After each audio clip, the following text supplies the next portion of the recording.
Anthony Bennett, 2013, Cleveland Cavaliers, first overall pick.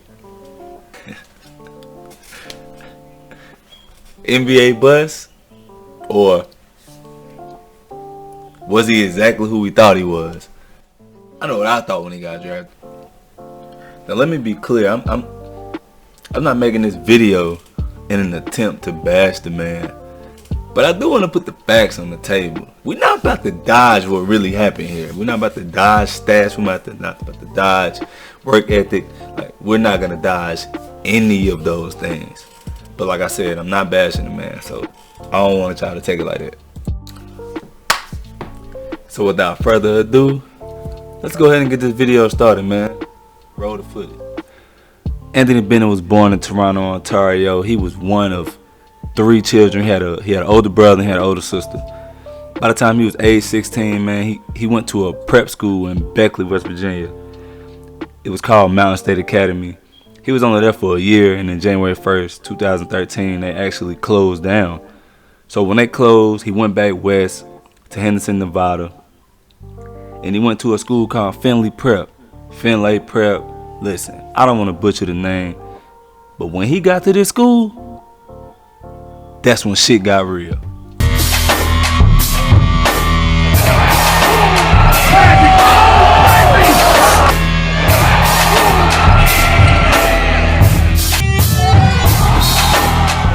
Man, at this point, man, Bennett had pretty much stamped or made his stamp on the world at this point, man. They had him ranked as the #1 forward, and they had him ranked as the #7 overall player in the class of 2012. And this is according to ESPNU and Rivals.com and everything, man. The man was ranked. So he had pretty much, made his imprint on the world at this point. So after being a top player, he had several offers, but he narrowed it down to 2 schools. His top 2 schools were Oregon and UNLV. Not sure why he had those 2 as his top. 4 actually was Oregon, Kentucky, Florida, and UNLV. So on May 12th, 2012, he actually committed to UNLV under Coach Dave Rice.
As a freshman, this man averaged 16 points per game, 8 rebounds, and only 27 minutes per game.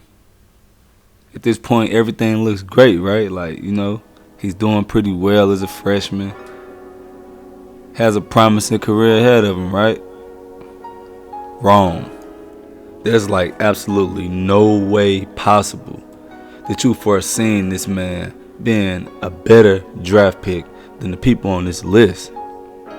I mean, look at this list, man. Look at this list.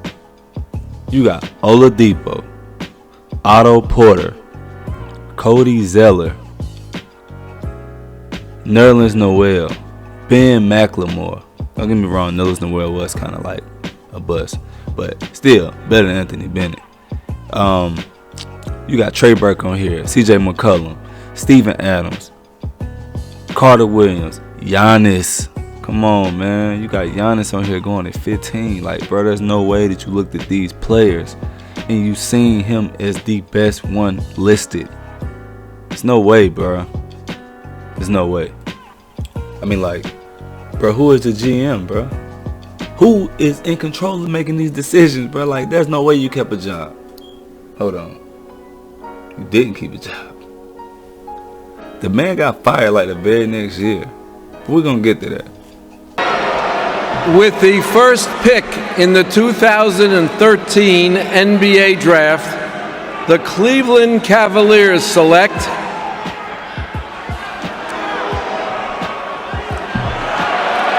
Anthony Bennett of Toronto, Canada, and the University of Nevada, Las Vegas.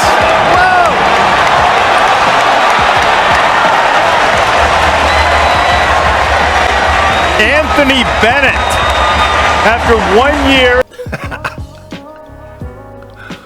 Did y'all see Nerlens Noel's face, bro? Oh my God, bro.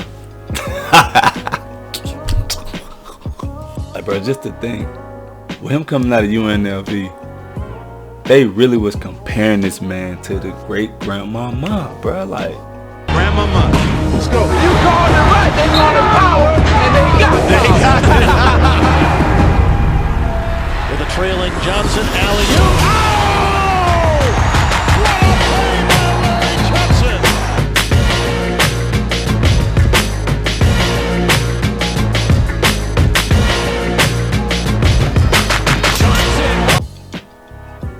right. I said the same shit. Yeah, that one. Must have been out your rabbit ass mind.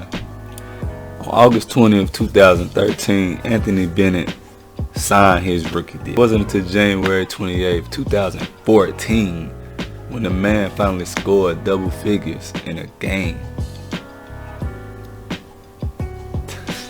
So it took that man 33 games in the NBA after being the very first pick to score double figures in an NBA game. And that was actually, at the time, 3 times longer than it took any other number 1 pick to score double figures in the NBA. Like, let that sink in. 3 times longer. Look, the GM from the Cleveland Cavaliers, which was David Griffin, this is what he had to say. He said the issue with Anthony was, and we had no way of knowing it at the time, the kid had no desire to overcome adversity whatsoever. As soon as it was hard, he was out. His whole life he rolled out of a bed bigger, better, and more talented than everybody else. As soon as it was hard, it was over. Okay, so now that we have insight to what possibly was going on with this guy, man, look at these stats, man. Like I'm sorry to laugh, but man, these stats are pretty laughable. So the man played 52 games as a rookie for Cleveland, started 0 games as the number 1 pick, and he averaged 4.2 points per game and 3 rebounds as a number 1 pick. First of all, he didn't even start a game. All right. He spent 1 season in Cleveland, and the very next year he went to Minnesota.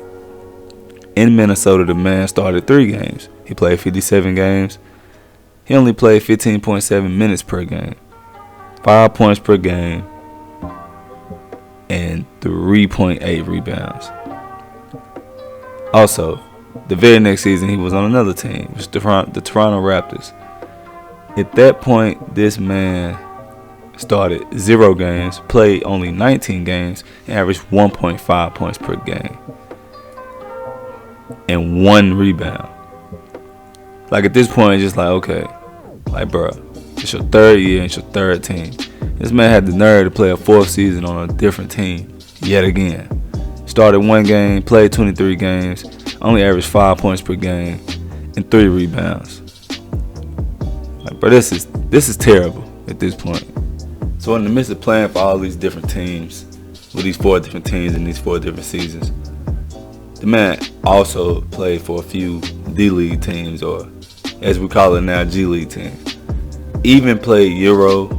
It just was amazing to me how many times this man had terrible seasons, and yet he still had more opportunities to try to prove himself yet again on several different teams, on several different occasions, with the same exact result. So based on the research that I've done on Anthony Bennett, it is believed that he's still playing ball right now in Canada. And we'll know for sure when the Olympics come around again. If COVID doesn't pretty much ruin everything. But yeah, man. So, hey, Anthony, man, if you out there, man, and you listening, if you catch this video, look, man, you still young, big dog, man. Get it together. Put it together on the court, man. You still young. You still somewhat have some leverage, whether we all like it or not. You the former first round pick, first overall pick. You're gonna have a shot in the NBA as long as you want one. And to everybody watching, man, as far as the NBA bust, I think it could go either way. I mean, you can call him NBA bust because he's the first overall pick and he only lasted 4 seasons in the NBA on 4 different teams. But to me, I think whoever picked him was that's who the real problem is. He didn't show us any evidence that he was gonna be a top player in the NBA. He wasn't even the best player. He wasn't even in the top 10 in the people that were selected in the draft. So I think bust is a little steep, and he is who we thought he was. Feel free to put in the comment section what you believe. Do you believe he's a bust? Do you believe he's not? You know what I'm saying? Do you believe the Cleveland Cavaliers was the real problem for drafting this man so early? Let me know what y'all think. And I appreciate y'all dropping through, checking out the video. Make sure y'all like, subscribe, hit the little bell so you can get the rest of my content. I told y'all, man, 2021, I'm gonna do a better job dropping videos. So I appreciate your support. And do not knock my energy. It is 7 a.m. I've been up all night making this joint. So look, please excuse my energy. I'm motherfucking tired.